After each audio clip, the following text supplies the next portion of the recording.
And hello fellow Techers, Space Bandit here with another episode of World of Tanks, and today we are in our T-34-88 on map Fisherman's Bay, and we're still grinding the Valour, right? That's what we're doing. And honestly guys, I had a couple of outstanding games in this tank. Outstanding, absolutely outstanding ace tanker games.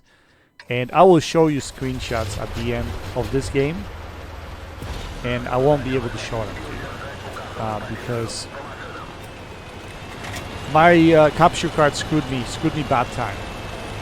Screwed me bad. And the game got corrupted. And I didn't realize it got corrupted. So I didn't really use Xbox recording system or anything like that. So yeah, screw that shit.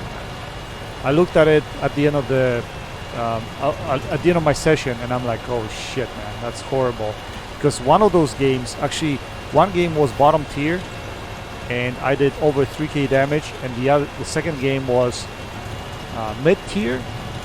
I think it was mid tier, and I did 3.6k damage. It was unbelievable. It came down to 2v1 at the end of the game. But regardless, it is what it is. I have to show you this game, you know, and this is not an ace tanker. Spoilers, but still a pretty decent game, to be honest. And on Fish Bay, I like to take this route every once in a while, especially in encounter mode. When there is encounter, I like to take this route because it takes for the opposition a while to get to their sniping positions. And I like to scoot up that 2 lane and then drop down from, you know, that ridge line right there, because it's a perfect play, because you get to spot everyone, especially if you have snipers, you know, in the back, like G2, like I saw this TD that's sitting there. I was thinking that that guy was going to be putting shells left and right, but look at that. I spotted all of these guys and no one even hit them once. No one hit them once. Okay, now somebody hit someone. Anyway, so we're going to stick around here, and we're going to bait some of these shots from these guys. And at the same time, we're looking for a gun depression. You know, I don't have my gun depression here. I'm going to try to hit this guy, but we hit his turret. And with this tank, I found that, oh my goodness, if you don't aim your shots 100%, they will always miss. Or they'll miss 80% of time, you know, like really high percentage. Anyway, I'm trying to save our heavy tank right there, but he went balls deep and he cannot be saved because he's getting flanked right now. Plus he's getting fired on from all the other guys that are sitting in the back there. So I'm not gonna do, you know, commit suicide like he does right there. I'd rather just sit here and let these guys come to me. You know, if they come to me, then we're gonna shoot at them. And we're gonna use our, you know, heavy tank that's behind, sitting at G1. He can put shells into these guys, right? So our heavy tank dies. That went to D1, but we're gonna hang around here. We see this G1R tier 5 French heavy tank. We put a shell into him. And guys, don't mind me shooting APCR on this tank because this tank has very low penetration on standard rounds. I can't remember what it is, but it's very, very low. So you're pretty much forced using APCR rounds on this tank. Besides, with this gun, the way it performs, I prefer APCRs 100% of the time on this tank. Especially with shell velocity not being the best, especially on AP rounds. So some of you might say, you know what, spamming APCR rounds, this guy will, so this and that. Remember, I'm grinding the Valour contract too. I'm trying to get through it as fast as I can. I play only once a week. It is what it is. You gotta do what you gotta do. They're in the game. You gotta use them. So I'm using them. Anyway, we're gonna climb up here and we're gonna see what we can spot right now. We took a couple of the guys out. So there's still somebody here because we've seen them before. IKV and 31 OP. There you go. See that? Not fully aimed shot. Doesn't hit. Try to hit that shot. Yes, we do. So we're gonna move up now. We see this Cheeto, so we're gonna wait until this aims in, and we're gonna put a shell into him. And again, you gotta fully aim those shots with this tank, because if you don't fully aim those shots, they're not gonna go in anywhere. Blind shot there, nicely we put a shell into the Cheeto again. But now we're gonna have to move up. Let's see if we can hit this IKV. We cannot, so we're gonna have to back up. But at the same time, I knew that Cheeto had shots at me. That wasn't maybe a good move. I should have went more on the left side instead of on the right side. But it doesn't matter. The game is really close, so I gotta stay alive here. I cannot die, because if I die here, then we're probably gonna lose this. The tank that was supporting me, he did a really good job actually. Much appreciated, KV1, lower tier. And he's taking hits for me right now.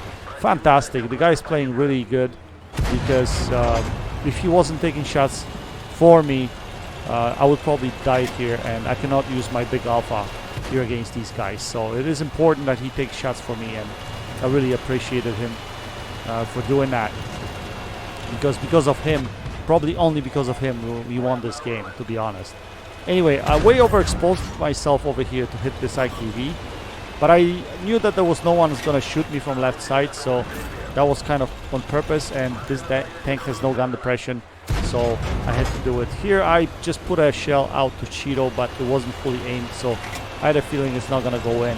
But now we're gonna move forward, and we're gonna try to respot him. I should have better view range, because my crew is pretty good over here on this tank. So we're gonna spot him, and we're gonna put a shell into him. We're gonna take him out of the game. And just like that, we bring the game close. There's a medium tank. Well, the medium tank's dead now, I guess. There are only 2 RDs remaining in the game. So we're gonna move up and try to take him out and see whether we can survive this battle. But this should be closing time at this point in time. We're sitting currently with what? 2 kills, 11 penetrating hits, almost 2k damage. Nothing spectacular, to be honest. I wish I could show you the other games, but I don't have them. Anyway, we're gonna spot the RD. They're not looking at us, so we're gonna put a shell into this bishop. And the other RD just realized that I'm here, so it started running away. We're gonna try to catch up to that RD and put a shell into her as well. Let's see if we can lead this shot. But again, not fully aimed, and I don't know what the hell this goes, but we can't hit him. And yeah, we're not gonna be able to catch him, because KV2 finishes it off to win this game for us. Regardless, pretty decent game in this tank. We managed to put up 2.2k damage at the end with some assisted damage. Not bad at all. Let's take a look at the post-game stats and see how we did. We managed to put up 2.4k damage, almost 2.5k. We got class 1 mastery badge for this game with 2.4k damage, finish on top of the team. Anyway, let me show you my end plates and see what I did in the other games. Okay, so this is my bottom tier game when I was bottom tier, and I managed to put up 3.1k damage. We got Levashenko medal at the same time, and my team got completely annihilated, but man, we got pretty good result at the end of this game. So that's one game. And the other game, we were mid-tier on Redshire, and we battled hard on Redshire. That was very closely contested game. We managed to put up 3.6k damage, and we destroyed 6 tanks, and I don't have footage for you guys. This is the game that I would really love to show you guys, because it was fantastic. It was showing all the strengths of this tank, playing it close, and playing it smart, to be honest, but unfortunately it wasn't meant to be. Anyway guys, I hope you enjoyed this video. That's it for now. Until next time, happy tanking, Space Bandit, check it out.